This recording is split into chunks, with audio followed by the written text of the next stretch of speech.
عزیز دوستو، حضرت سیدنا لقمان اپنے بیٹے کو نصیحت کرتے ہیں اور قرآن مجید نے سورہ لقمان کے اندر آپ کی ان نصیحتوں کا ذکر فرمایا ہے۔ اللہ کریم نے ارشاد فرمایا کہ حضرت لقمان ان کی جو بات انہوں نے اپنے بیٹے کے ساتھ کی، فرمایا وَلَا تُصَعِّرْ خَدَّكَ لِلنَّاسِ، اے میرے بیٹے لوگوں کے ساتھ اپنے رخ کو نہ پھیرا کر، غرور کے ساتھ اپنے لب و لہجے کو پھیر نہ لیا کر لوگوں کی طرف سے، اور وَلَا تَمْشِي فِي الْأَرْضِ مَرَحًا، اور زمین پر اکڑ اکڑ کے نہ چلا کر۔ تکبر کے ساتھ اپنے لب و لہجے کو لوگوں سے پھیر نہ لیا کر اور زمین پر اکڑ کے بھی نہ چلا کر۔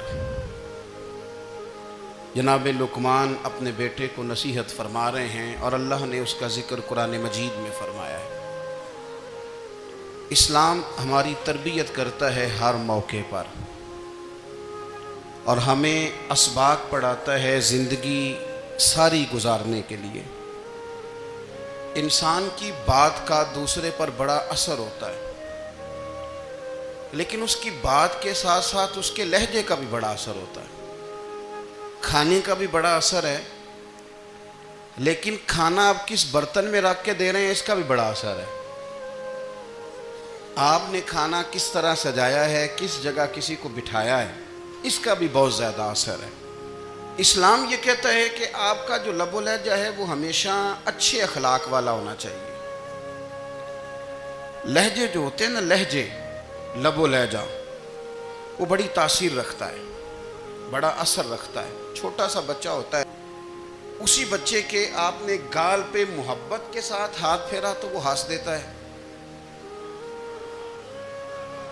لیکن اگر آپ غصے کے ساتھ اس کی گال پہ ہاتھ لگاتے ہیں تو وہ رو دیتا ہے۔ آپ میری بات کو سمجھیں گے، ابھی اس کو لفظوں کے مفاہیم کا نہیں پتا، معانی سے ابھی وہ آگاہ نہیں ہے، معنی نہیں جانتا، پر آپ نے کس لہجے کے ساتھ اس سے پیار کیا یہ اسے پتا ہے۔ یہ جو لہجہ ہوتا ہے نا، لہجہ، اخلاق آپ کا، یہ بڑا اثر کرتا ہے۔ آپ نے گفتگو کی، لیکن اس گفتگو میں آپ کا انداز کیا تھا، لب و لہجہ کیا تھا۔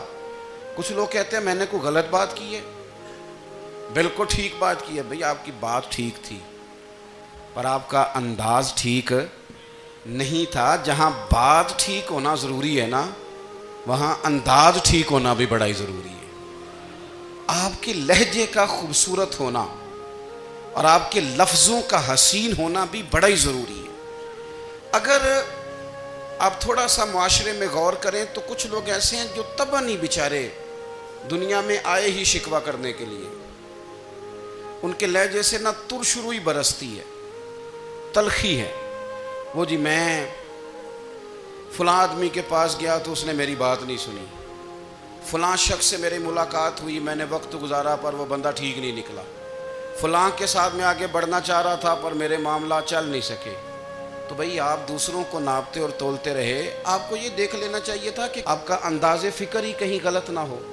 لہجے، اخلاق، یہ آپ کے لفظوں سے بھی زیادہ اثر بعض اوقات رکھتے ہیں۔ کسی نے کہا تھا کہ میرے لہجے میں غرور آیا تھا، اس کو حق تھا کہ شکایت کرتا تھا۔ میرے لہجے میں کچھ ایسا کہ جس پہ وہ بیچارہ پریشان ہو گیا، اب اس کا حق بنتا تھا وہ اس پہ شکایت کرتا۔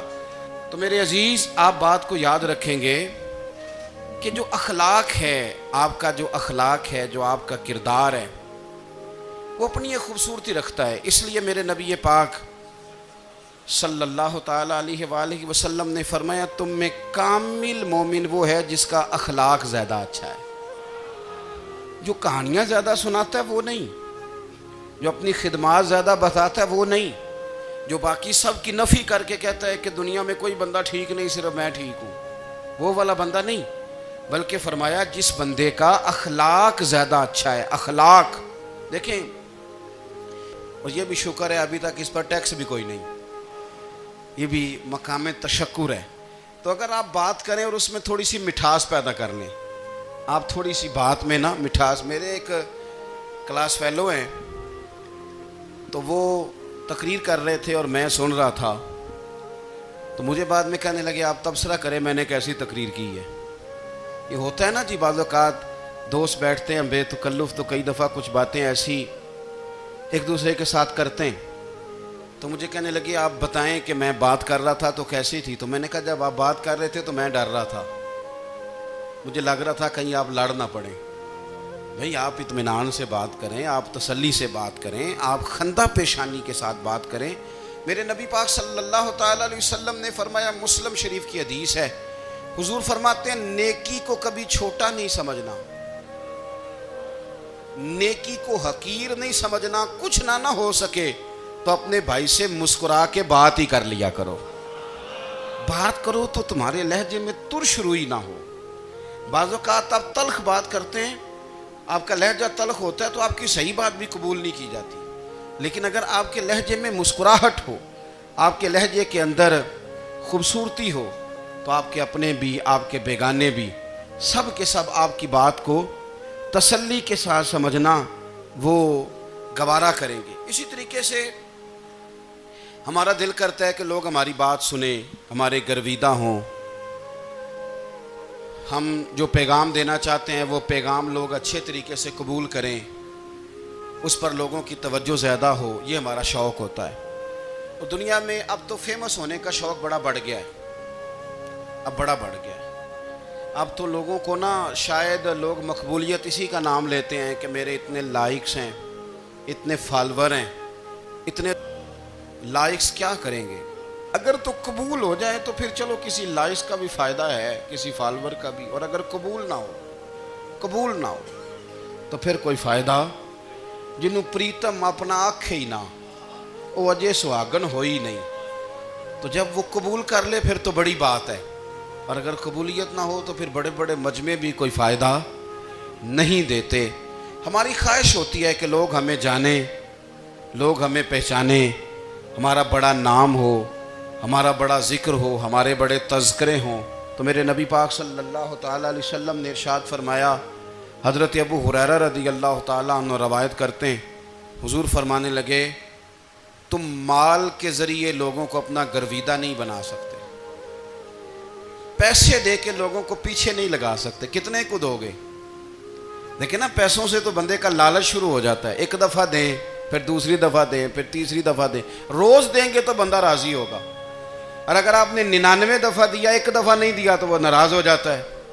تو کتنا کو لالچ پورا کریں گے؟ تو حبیب پاک علیہ الصلوۃ والسلام فرمانے لگے تم پیسے دے کے لوگوں کو اپنا گرویدہ نہیں کر سکتے. ہاں، خندہ پیشانی سے، حسن اخلاق سے ملو گے تو لوگ تمہارے گرویدہ ہو جائیں گے. تمہارا اخلاق، تمہاری خندہ پیشانی، تمہارا اچھا کردار، یہ لوگوں کو گرویدہ کر سکتا ہے.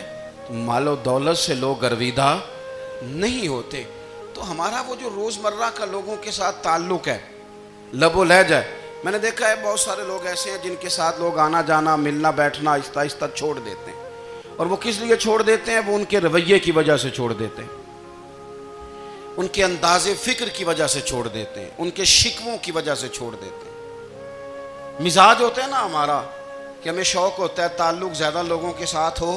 اور پھر یہ بھی شرط ہوتی ہے کہ میں جس کے پاس جاؤں وہ مجھے یہی کہے کہ تو میرے ساتھ ہی پیار کر. ایک صاحب مجھ سے کہنے لگے کہ یہ میں محفل کراتا ہوں، آپ بھی تشریف لائیں. اور میں 20 علماء کو بلا چکا ہوں اور بڑے بڑے نامور نام انہوں نے میرے سامنے لیے. میں نے ان سے پوچھا کہ جو نام آپ نے لیے ہیں اور آپ کی تصویریں بھی ساتھ ہیں، میں الحمدللہ تسلیم کر گیا ہوں آپ کی بات کو، لیکن سوال میرا یہ تھا کہ کیا آپ نماز بھی پڑھتے ہیں؟ 21 علماء کو آپ نے بلایا یا 20 میں نماز پڑھنا شروع کر دوں؟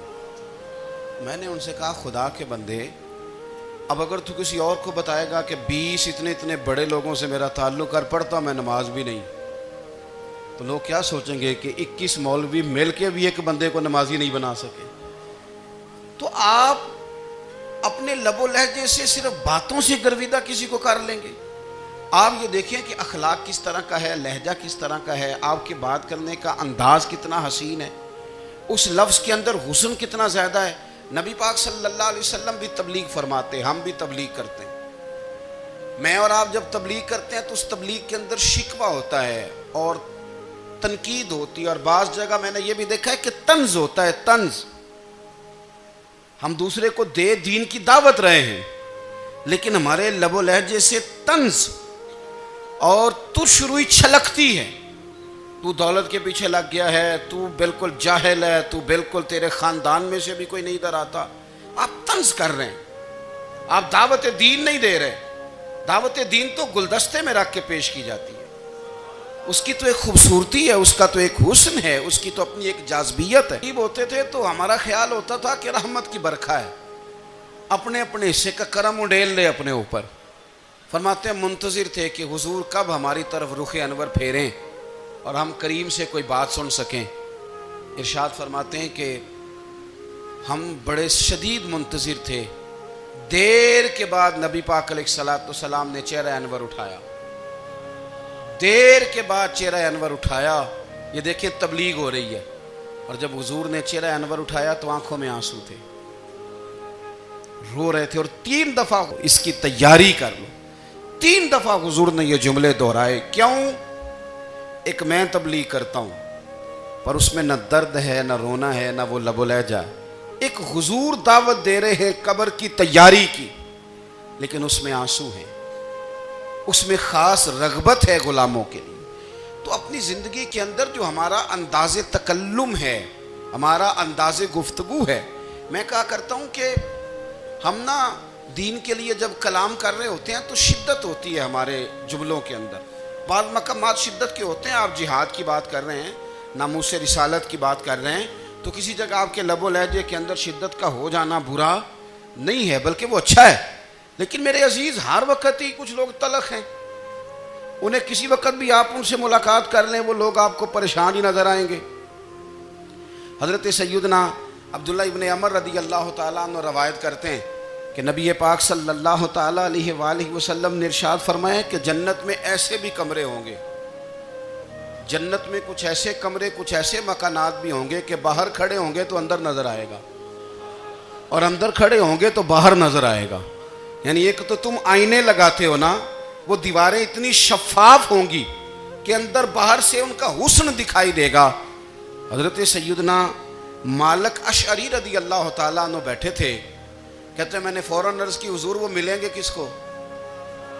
وہ جو اتنے حسین گھر ہوں گے کہ دیواریں ہی شیشے کی محسوس ہوں گی، اندر باہر سے حسن کے جلوے دکھائی دیں گے، حضور وہ ملیں گے کسے؟ تو اللہ کے پیارے محبوب علیہ السلام نے فرمایا وہ اس کو ملیں گے جو گفتگو اچھی کرے گا، جو گفتگو اچھی کرے گا، لب و لہجہ اخلاق والا ہوگا، گفتگو اچھی کرے گا، لوگوں کو کھانا کھلائے گا، اور جب لوگ سو رہے ہوں گے تو وہ اٹھ کے اپنے رب کی عبادت کرے گا. اس شخص کو وہ مکانات ملیں گے جن کی دیواریں آئینے کی مانند ہوں گی، جن کا حسن تازہ ہوگا، جن کو اللہ تبارک و تعالیٰ نے اپنے فضل سے مزین کیا ہوگا، سنوارا ہوگا. ہم اگر تھوڑی سی توجہ کریں نا تو کئی دفعہ وقت گزر جاتا ہے، لہجہ نہیں بھولتا، لہجہ یاد رہتا ہے. آپ تو 2 منٹ کے لیے غصے میں تھے نا، تو آپ نے کوئی بات کر دی کسی غریب کو، کسی شخص کو، آپ غصے میں تھے، آپ نے کہہ دیا، اس بیچارے نے سن لیا. لیکن وہ لڑائی کتنی دیر کی ہوتی ہے؟ 1 دن کی، 2 دن کی. قتل بھی ہوں تو اگر قاتل کو پھانسی بھی ہو جائے تو پھانسی کے بعد بالآخر لڑائی تو ختم ہو ہی گئی نا. لڑائی ہمیشہ چلتی، تلخی ہمیشہ چل سکتی نہیں. تلخی روٹین میں چلنے والا سکہ، کچھ سکے روٹین میں چلتے وقتی ہوتے. یہ جو غصے کا لب و لہجہ ہے، تلخی کا سکہ، یہ بھائی روٹین میں نہیں چلتا، اس نے ایک نہ ایک دن ختم ہو جانا ہے. روٹین میں پیار ہی چلتا ہے. حضرت جابر ابن عبداللہ کہتے ہیں حضور پہلے دن مدینہ منورہ آئے، میں زیارت کے لیے گیا تو میں نے مسکراتے دیکھا. 10 سال میں دیدار کرتا رہا، اور وصال سے چند دن پہلے بھی میں نے زیارت کی تو مدینے والے محبوب کو مسکراتے ہوئے ہی دیکھا ہے.